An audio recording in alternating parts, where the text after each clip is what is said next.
Black flower. I'm here this morning with Jeffery Dame from Dame Perfumery Scottsdale, and we're very, very excited here in San Francisco, here at Tiger Lily, to have a little interview of 20 questions, so stay tuned.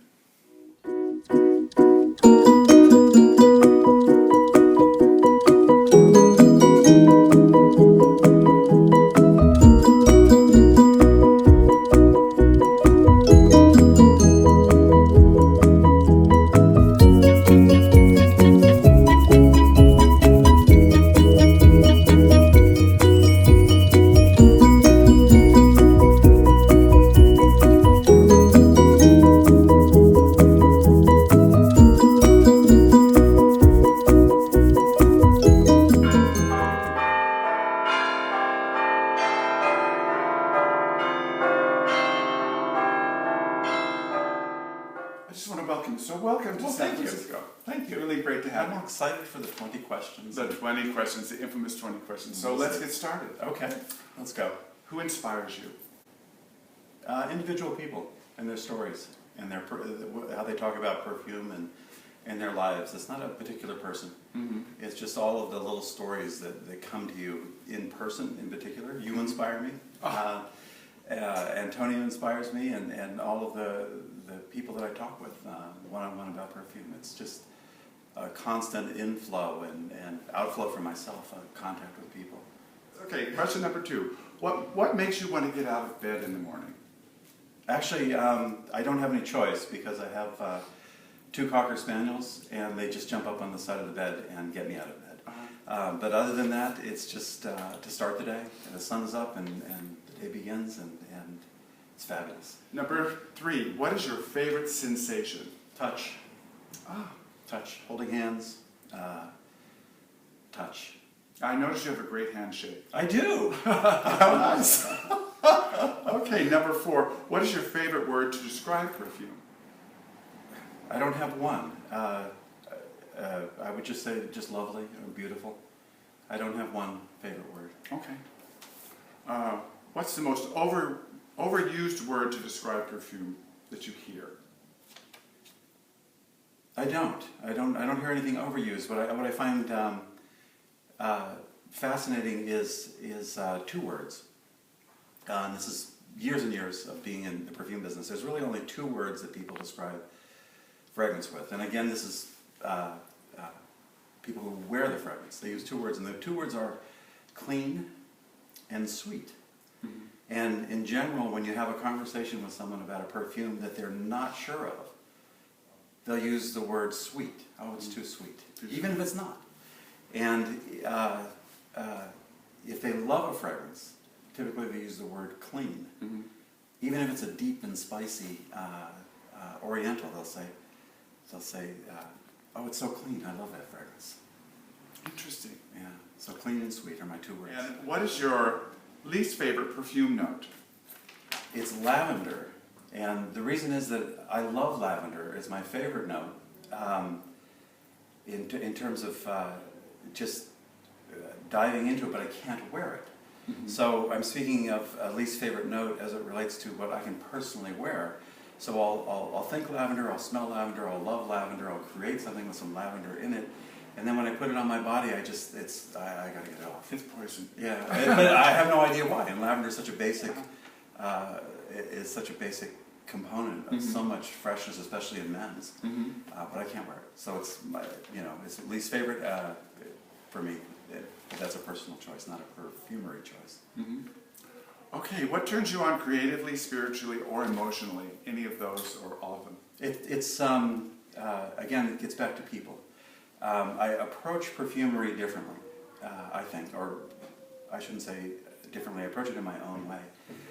Perfumery and perfumery creation for me it's not about product. It's not about a bottle. It's not even about the essence inside. It's about the relationship that you create and your connection to the user, to your customer who's wearing it. So what inspires me is you loving one of my perfumes, or a woman wearing it at the event last night saying, oh my God, this is just the most beautiful perfume in the world. That's the I'm looking for that smile and that connection, and that's what drives me creatively. And whenever I smell anything, I look at my perfumes from the outside in as a composite whole. I don't build them up from ingredients bit by bit by bit and make a composition that way. I take them from the outside in, and how is the person wearing it going to enjoy it? How are they going to respond to it? What's it going to mean to them? And then when I hit that sweet spot of joy from them, it's just fabulous. What perfume turned you on this month? Not necessarily one of yours. This month? This month. Something you smell this month, a perfume that turned you on? None.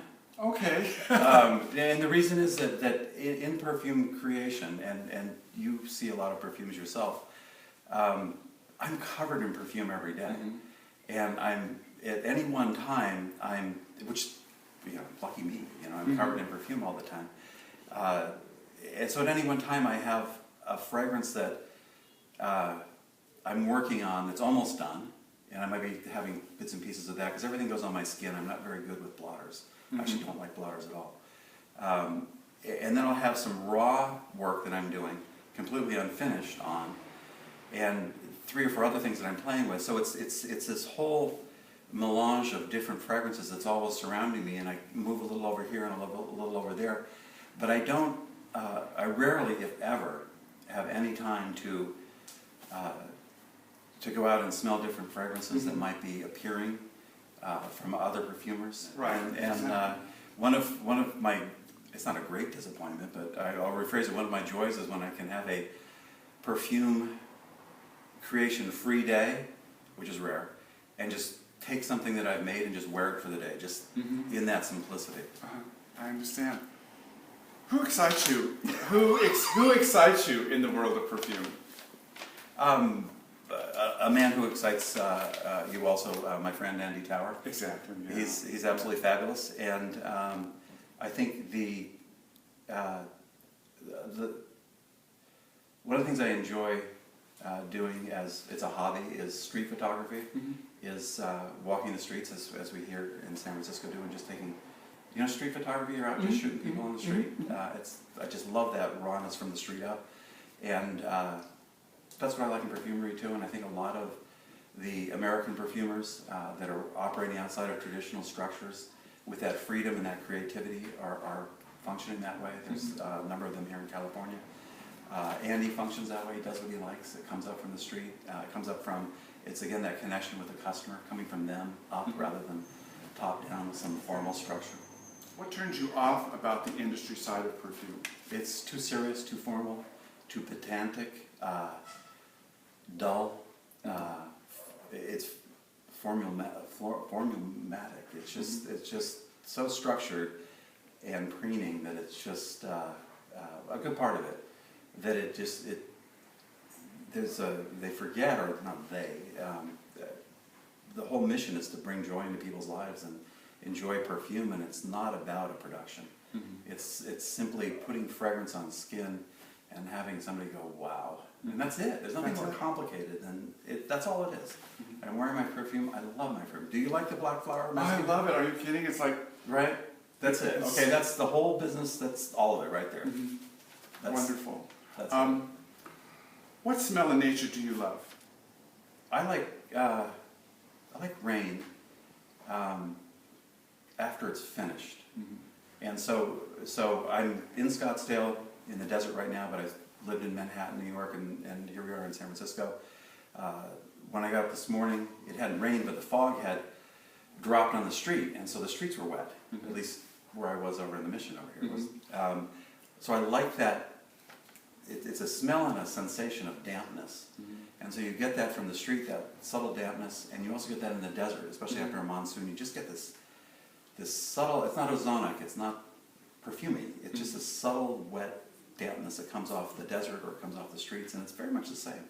So I like that. What smell in nature do you hate? Do I hate? Or not necessarily nature, but smell. What smell do I hate? What smell? Driving down the highway passing the stockyards. How's that? You know that? Yes.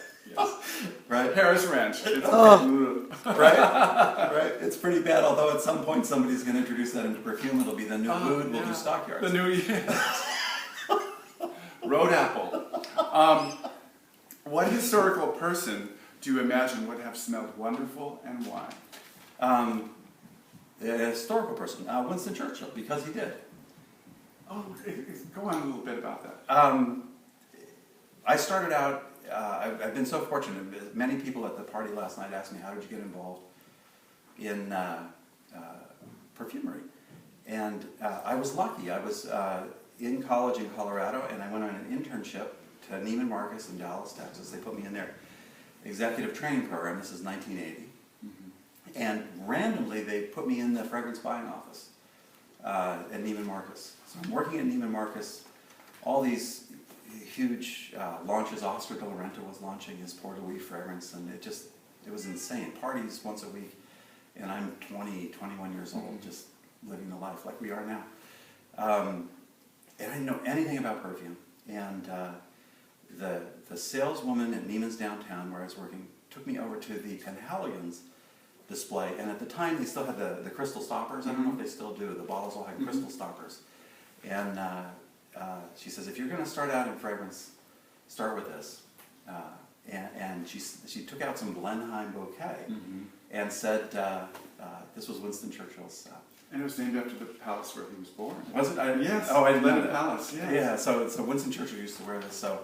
So I happen to like Churchill just in general in reading, not for any particular reason other than he was dynamic, and it was my introduction to perfumery. So I will say that. Winston, what is your favorite language other than your native tongue? Français. Je parle français. And what is your favorite curse word in French? I don't swear. Ah, interesting. Okay. Sorry. What would be your? I'll say damn, right? No, I don't curse in other languages. Damn it, he doesn't swear. I don't. No, I don't really. That's fine. That's okay. That's okay. I can look it up on an app and find some curse words in French. What profession other than the one you do work in would you like to do if you couldn't do what you do? I've been involved in perfume for so long that I don't know anything else. Okay. It's all I know, and I'm blessed, really, truly blessed, because I'm doing something I love, and not everyone gets a chance to do that. So it's just perfume. That's all I've ever done. Great. Okay. What profession would you not like to do? I don't want to be in a box, and unfortunately, I think many of whatever profession you're in right now, I think oftentimes they just put you in a box with structure, and you're literally in a box, in a cubicle physically, you know, with this ever-shrinking cubicle, and you're also boxed in terms of what you can do with your choices in your daily tasks. Everything's structured, and you see this when you talk to people on the phone. They can only speak about certain things, and that drives me crazy. And there's nothing I like better for me, and this is what I need, is one-on-one conversation with people who love perfume, sitting talking with you, or the customers last night at the party, or later today where we'll be talking with customers. It just, that one-on-one action in connection with people is everything I look for. So if I want to stay away from a career, it's anything that's in a box. Don't fence me in. Yeah, everything in a box. If heaven exists, what would you want to hear God say to you as you enter the pearly gates? Welcome. And when he says welcome to you, what perfume will he be wearing? God smells good on his own. Oh, that's a great answer. I want to thank you so much, Jeffrey, for this wonderful interview and for visiting us in San Francisco. Of course, thank you.